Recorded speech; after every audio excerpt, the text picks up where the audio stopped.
Hello my friend, thanks for being here. Do you ever feel pressure, like you want to make sure your artwork is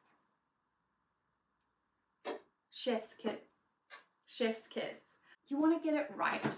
You've got a beautiful sketchbook or something that you're working on, a nice piece of paper, a new canvas perhaps, and you don't really want to start because what if you mess it up?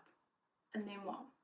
I guess with a canvas you can just paint over it, or in a sketchbook you can just use the next page. But it is something that can prevent me from starting, from even showing up. If I'm like, it's going to be hard, or I don't really know what to do, so I'm just not going to try because I'm not sure I can get it right. And these aren't really conscious thoughts, it's just a feeling until I analyze it later. But one of the things that helped me and helps me still is what I talk about a lot on here, which was starting really small and starting with just showing up and drawing a line. I wanted to share something else that really helps me just to get started, and that is making temporary art. It's making art that isn't going to be hanging around on walls. You're not going to put it on your wall because you can't. I was at the beach the other day. I started to make some art, like a mandala, if you've seen those before, out of feathers and shells and patterns in the sand, and knowing full well that all these things are going to get washed away at some stage. But somebody walked past with their dog and they said to me, "I love your art." And I said, "Thanks, girl." No, I didn't. I said, "Thank you. Thank you very much." And I loved that they had recognised it as art. They had seen what I was doing and they called it that, and they were like, yeah, you're taking something from the elements and you're expressing yourself by using these tools around you and making something. And it didn't matter that it wasn't going to be in a gallery. It didn't matter that it wasn't on paper or on a canvas, and that it was only going to last in this space as it was for the next 5 minutes. Or not even that. How long does it take for the water to come in? I go to the beach all the time. I know about tides. But it takes the pressure off and it gets your creative juices going. It makes you feel creative again. It makes you feel like, okay, I've expressed myself, I'm doing these things, and maybe you do take a photo of it, like I have. Maybe you do have some way of holding on to it because you did like what you did.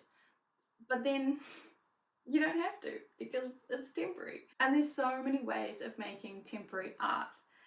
One of the ways I enjoy is pulling out lots of magazines, ripping them up, making some kind of patterns and mark making, creating something that resembles different types of imagery, but I don't glue them down. I just kind of create, and it's kind of fun to collect items from a magazine that really call to you and just mess around with composition. Just play around with, oh, we could have it this way, or we could do it this way, or we could add these or remove these, and just kind of twist and shape it to be whatever you want each time, and stop and pause and have a look. And it helps to inspire new ideas or new perspectives of seeing what you've done. It gives you that chance to see your art from a different way that you couldn't see before. You couldn't see it before you started. You didn't know about that. You didn't know that it would lead to this. And that is why we love the creative process. I'm talking to myself here because I have to remind myself that I love what happens when you're doing the doing. I forget. Following on from my beach story, another fun way to make temporary art is through using natural materials, because they disintegrate, they biodegrade, they can't last forever, which is so great. We don't want everything to last forever. But today I went on a walk to my local cafe and got hot chocolate and did some writing and reading, and then I went back home via the river. And I sat by the river with the ducks and I collected some items that really inspired me just from around that area. It's coming into autumn here, so we had some really nice coloured leaves, and I just sort of thought, oh, I'll make something with this, and it's a fun way to just make a composition. I know it's only going to last for the day, if that, but it's enough.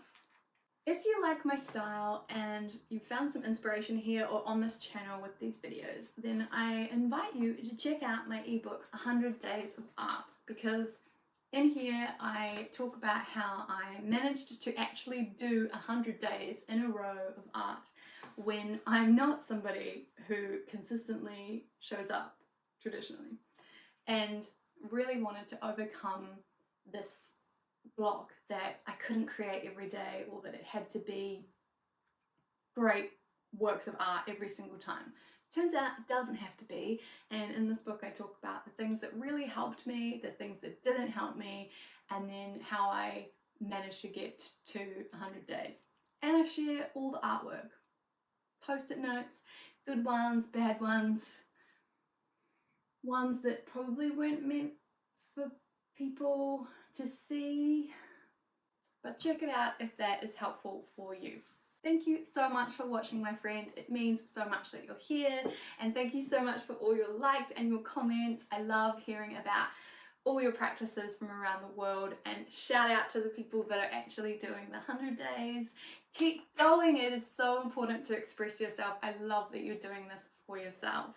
Of course, if you're new, then please like and subscribe, because it means so much. If I just know that these videos are actually reaching people and helping you in just a tiny little bit of a way, that's amazing. That means the world to me. Yeah.